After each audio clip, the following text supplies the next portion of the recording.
Biscuit के दो टुकड़े हो गए एंड बूम, रो रो के पूरा घर सर पे उठा लिया। मनचाहे कलर के कप में दूध नहीं दिया तो जमीन पर लेटकर रोना शुरू।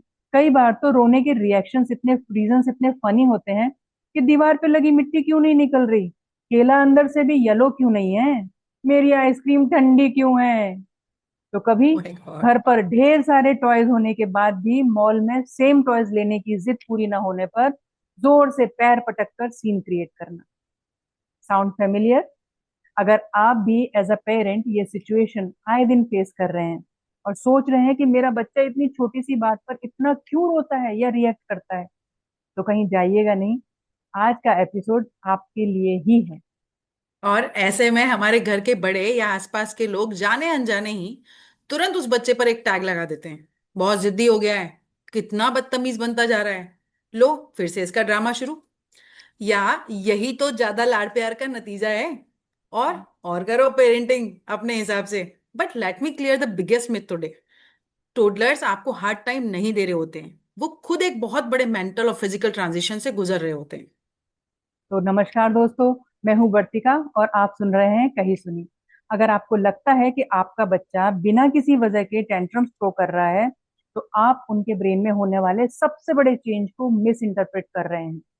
क्योंकि यहाँ बच्चे के अंदर वो सभी इमोशंस हैं जो एक एडल्ट में होते हैं, पर उन्हें एक्सप्रेस करने के लिए शब्द कम होते हैं।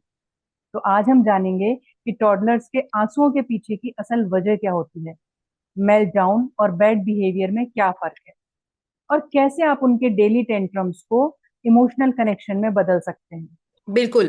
मैं हूं doctor Yogita, mindset parenting coach. आज हम चाइल्ड साइकोलॉजी, न्यूरो साइंस और हमारे वैदिक विजडम को कनेक्ट करेंगे, ताकि हम बच्चे का हर एक आंसू का, हर एक टेंट्रम का और उसके पीछे के असली बायोलॉजिकल और इमोशनल मैसेज का डिकोड कर सकें। साथ ही उनके दिमाग से वो टैग का इम्पैक्ट रिमूव कर सकें जो हमारे आसपास के लोग अनजाने में ही उन्हें दे चुके होते हैं। ग्रेट। तो चलिए बिल्कुल बेसिक से ही शुरू करते हैं योगिता जी, कि लाइफ के ये जो इनिशियल कपल ऑफ इयर्स हैं ये हमारे फ्यूचर में ग्रोथ के सभी एस्पेक्ट्स पर बहुत ज्यादा इम्पैक्ट डालते हैं।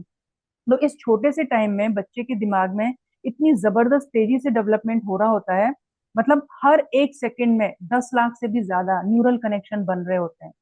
तो इस स्टेज में मतलब ब्रेन की जो न्यूरोप्लास्टिसिटी है, दैट मीन्स दिमाग के चेंज होने और शेप होने की जो कैपेसिटी है, वो अपने पीक पर होती है, जो कोई भी इंसान अपनी लाइफ में दोबारा कभी किसी भी स्टेज पर एक्सपीरियंस नहीं करता। एब्सोल्युटली। अगर हम एग्जैक्ट मेडिकल साइंस की बात करें तो हमारे ब्रेन में एक इमोशनल अलार्म सिस्टम एमिगडाला, जैसा कि हम जान ही चुके हैं, अर्ली एज में ही डेवलप हो जाता है, एक्टिव भी हो जाता है। टोडलर्स का amygdala hyper active super fast होता है, लेकिन दिमाग का जो हिस्सा पेशेंस, लॉजिक और सेल्फ कंट्रोल हैंडल करता है, जिसे हम प्री फ्रंटल कॉर्टेक्स कहते हैं, वो अभी अंडर कंस्ट्रक्शन मोड में ही होता है। मतलब बच्चा लॉजिक नहीं समझ पाता कि उनका बिस्किट टूट गया या कप का कलर चेंज हो गया तो कोई फर्क नहीं पड़ता। बस उनके इमोशंस हर्ट हो जाते हैं, और जिसे बताने के लिए या समझाने के लिए उनके पास कोई शब्द या रीजन नहीं होता है। एग्जैक्टली। सो फ्रेंड्स, योगिता जी के कहने का मतलब ये है कि जब टॉडलर्स को गुस्सा आ रहा है या उन्हें फ्रस्ट्रेशन हो रहा है, तो उनके पास उसको प्रोसेस करने के लिए ना तो एक एडल्ट जैसा प्री फ्रंटल कॉर्टेक्स वाला फुल्ली डेवलप्ड ब्रेन होता है जो सोच समझकर इमोशंस को फिल्टर कर सके, और ना ही उसको वर्बली एक्सप्रेस करने के लिए इतनी वोकेबुलरी डेवलप हुई होती है कि वो जो एक्चुअल में फील कर रहे हैं उसे वो कोई नाम दे पाए। बिल्कुल वर्तिका जी। और पता है सबसे इंटरेस्टिंग बात क्या है? इस एज में बच्चे के ब्रेन में मिरर न्यूरॉन्स सबसे फास्ट डेवलप हो रहे होते हैं।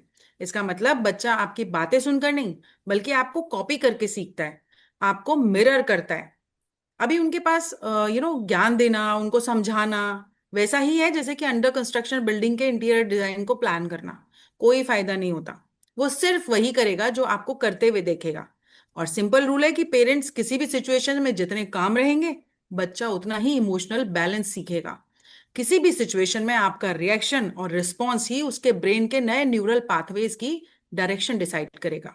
वाह। तो बेसिकली आपके कहने का मतलब यही है ना कि जब एक टॉडलर मॉल में जिद कर रहा है, रो रहा है या पैर पटक रहा है, तो वो जानबूझकर हमें एम्बैरस करने की कोशिश नहीं कर रहा होता है। यहाँ एक्चुअली दो पॉसिबिलिटीज हो सकती हैं। पहला, ये तो जो उसके अंदर एक इमोशनल बायोलॉजिकल स्टॉर्म चल रहा है, जिसे संभालने का सिस्टम अभी उसके ब्रेन में डेवलप नहीं हुआ है।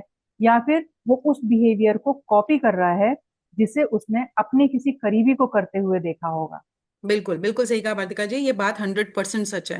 न्यूरोसाइंस कहती है कि बच्चे का दिमाग एक स्पॉन्ज की तरह होता है, जो देखता है बस एब्जॉर्ब कर लेता है। और इसके पीछे का असली विलेन और हीरो होते हैं उसके मिरर न्यूरॉन्स, जो उनसे वैसा ही करवाते हैं जैसा कि वो देख चुका है। पर यहाँ एक बहुत बड़ा और शॉकिंग फैक्ट है जो हर पेरेंट को पता होना चाहिए। चाइल्ड साइकोलॉजी कहती है कि 90% टोडलर्स का पब्लिक मेल्टडाउन उनकी जिद या बैड बिहेवियर नहीं होता। असल में ये उनका न्यूरोलॉजिकल सिस्टम क्रैश होना होता है। मतलब उन्हें पता ही नहीं होता कि उस टाइम उस सिचुएशन में करना क्या है। लेकिन पेरेंट्स अक्सर इसी पॉइंट पर सबसे बड़ी गलती कर बैठते हैं, और यहीं से शुरू होता है असली कंफ्यूजन। तो सही भी तो है ना योगिता जी। पेरेंट्स के लिए इस तरह के बिहेवियर को डिफरेंशिएट करना अक्सर बहुत मुश्किल हो जाता है कि कब बच्चा जेन्युइनली ओवरवेल्म्ड है या फिर वो जिद या बैड बिहेवियर दिखा रहा है। बट मैं यहाँ पेरेंट्स को बताना चाहूंगी कि दोनों ही बिहेवियर्स के पीछे एक बहुत ही बारीक लाइन होती है। अगर बच्चा बैड बिहेवियर कर रहा है तो यहाँ उसकी हमेशा एक कॉन्शियस चॉइस होती है। बच्चे को मालूम होता है कि वो क्या कर रहा है और क्यों कर रहा है। और अगर आप उसे समझाते हैं तो वो अपनी मिस्टेक एक्सेप्ट भी करता है। वहीं अगर मेल्टडाउन है तो आप कितना भी समझा लें तो आपके समझाने का बच्चे पर कोई फर्क नहीं पड़ता, क्योंकि ये तो एक सडन इमोशनल ओवरलोड हो रहा है। बिल्कुल। और इसे एक एग्जांपल से समझते हैं कि किसी नए मोबाइल में एक साथ अगर हम बहुत सारे ऐप्स डाउनलोड कर लेंगे तो क्या होगा? सिस्टम हैंग हो जाएगा। बिल्कुल इसी तरह मेल्टडाउन के वक्त बच्चे का दिमाग इमोशनल हैंग मोड में चला जाता है। उस स्टेट में आप चाहे जितना डांट लो, समझा लो या पनिश कर लो, उसके ब्रेन का जो लॉजिक, जो जो भी आप दे रहे हो उसको लॉजिक, उसका डाटा प्रोसेस करने के लिए उसके पास कोई सॉफ्टवेयर ही नहीं है। क्योंकि वो सॉफ्टवेयर तो अभी डाउनलोड ही नहीं हुआ जो प्रोसेस करे। उस मोमेंट पर उसे लेक्चर नहीं चाहिए, उसे इमोशनल कनेक्शन चाहिए, सेफ्टी चाहिए। बिल्कुल। अच्छा योगिता जी, आपको याद है कि जब लास्ट एपिसोड में हमने चाणक्य नीति के एक श्लोक की बात की थी, लाड़ियेत पंचवर्षाणि, आपने ही बताया था वो। तो यहाँ जो अभी आपने इमोशनल कनेक्ट वाली बात बोली, ये एक्चुअली वही स्टेज है जहाँ इमोशनल ब्रेन ही सिर्फ एक्टिव है।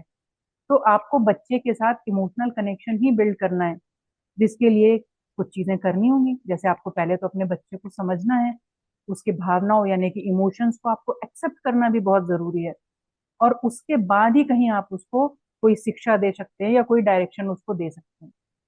तो these are the ancient roots of what modern psychology says, emotional coaching, है ना। और जिन पेरेंट्स को अगर अपने बच्चों के बिहेवियर को डिकोड करने में थोड़ी सी दिक्कत होती है, चैलेंजेस फेस कर रहे हैं, तो वो इस स्टेज में फिंगरप्रिंट इंटरप्रिटेशन टेक्निक की भी हेल्प ले सकते हैं कि बच्चे की एक्चुअल पर्सनैलिटी क्या है और उसे कैसे हम पेरेंटिंग करें। बहुत ही बढ़िया। यानी हमारे ऋषि मुनि सदियों पहले जानते थे कि जब हम बच्चों के इमोशंस को एक्नॉलेज करते हैं, एक्सेप्ट करते हैं, तो वो काम डाउन होता है। और जब इमोशंस को इग्नोर करते हैं, सप्रेस कर देते हैं, तो ब्लास्ट होता है। तो जब हम रोते हुए बच्चे को कहते हैं ना कि रोना बंद कर, इसमें रोने वाली क्या बात है, तो हम उसकी रियलिटी को या कहें कि इमोशंस को डिनाई कर रहे होते हैं।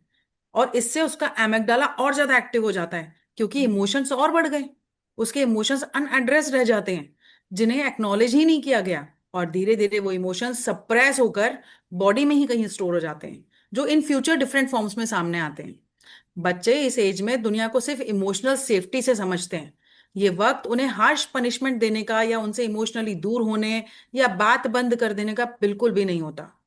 इतनी प्यारी बात कही है आपने। तो इसका मतलब ये हुआ कि हर टेंट्रम के पीछे कोई ना कोई ऐसी हिडन नीड छुपी होती है जो बच्चा शब्दों में बयान नहीं कर पाता।